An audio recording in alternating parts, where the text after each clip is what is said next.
Hello everyone, मैं हूं प्रतिमा और आप सभी का आई एग्जाम बी के ऑनलाइन प्लेटफॉर्म पर स्वागत है। आज हम इस वीडियो में एनएचबी हिंदी ऑफिसर और नाबार्ड डीए जिसके एग्जाम डेट या परीक्षा तिथि जो है वो 24 दिसंबर है, उसके लिए कुछ महत्वपूर्ण प्रश्नों को यहाँ पर देखेंगे और उसको आपको एक क्विज की तरीके से सॉल्व करना है।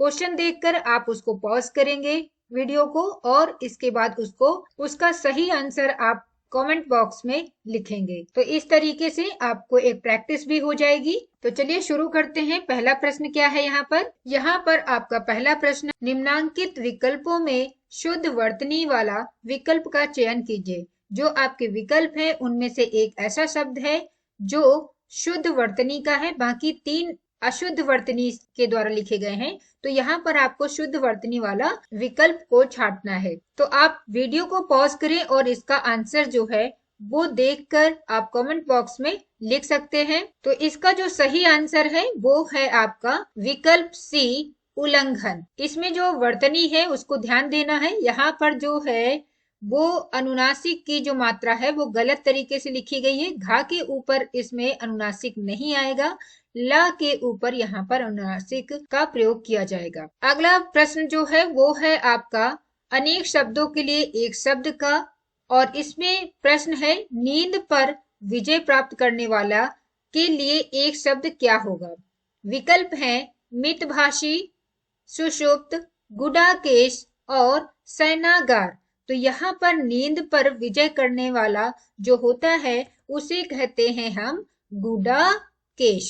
अगला प्रश्न देखते हैं यहाँ पर, और अगला प्रश्न जो है वो भी आपका अनेक शब्दों के एक शब्द से है, और इसका जो प्रश्न है वो है जिसकी भुजाएं घुटनों तक लंबी हो उसके लिए एक शब्द क्या होता है। विकल्प में अजान बाहु लिखा हुआ है, अनजान बाहु लिखा हुआ है, समबाहु है, अग्रबाहु है। तो इस प्रश्न का जो सही उत्तर होता है वो आप वीडियो को पॉज करने के बाद कमेंट बॉक्स में लिखिए। इससे आपकी प्रैक्टिस होगी। सिर्फ वीडियो को सुनने से आपको सही तरीके से प्रैक्टिस नहीं हो सकती है। अगर आप इसका उत्तर पहले देंगे और फिर वीडियो में देखेंगे कि इसका सही उत्तर क्या है तो इससे आपको अपनी तैयारी का भी पता चलेगा। तो इसका जो सही उत्तर है वो है पहला विकल्प अजानु बाहु। चौथा प्रश्न है सिर से लेकर पैर तक के लिए एक शब्द क्या होगा।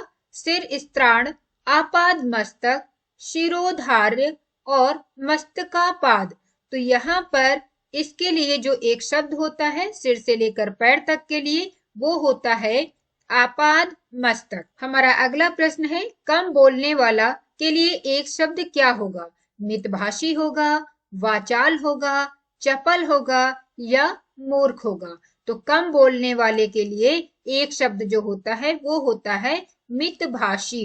वाचाल अधिक बोलने वाले को कहते हैं। और अगले प्रश्न में है कि निम्नांकित विकल्पों में शुद्ध वर्तनी वाला विकल्प आपको चयन करना है, और ये विकल्प है परिस्थिति से एक शब्द है, उसमें मात्राएं जो है जो वर्तनी है वो आपकी इधर उधर कर दी गई है। तो इसकी जो सही वर्तनी के द्वारा शब्द बनेगा उसकी पहचान करना है। इसका जो सही उत्तर होगा वो होगा यहाँ पर बी नंबर, परिस्थिति। अब यहाँ पर एक प्रश्न है जो कि ट्रांसलेशन से है, अनुवाद से है, और हमारा निर्देश है कि निम्नलिखित अंग्रेजी वाक्य का हिंदी अनुवाद में कौन सा विकल्प उपयुक्त नहीं है।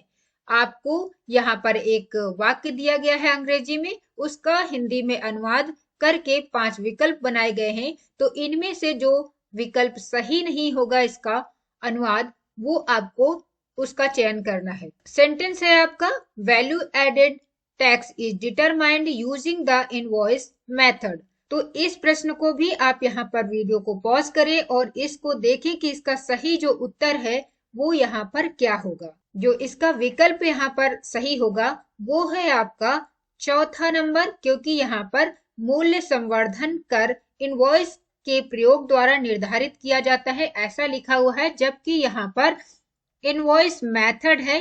तो मेथड के लिए यहाँ पर विधि शब्द होना चाहिए हिंदी रूपांतरण में या उसके ट्रांसलेशन में, लेकिन यहाँ पर इनवॉइस के प्रयोग द्वारा निर्धारित किया जाता है ऐसा लिख दिया गया है, जबकि लिखना चाहिए था यूजिंग द इनवॉइस मेथड यानी इनवॉइस विधि के प्रयोग द्वारा। तो हमारा जो सही विकल्प होगा वो होगा चौथा।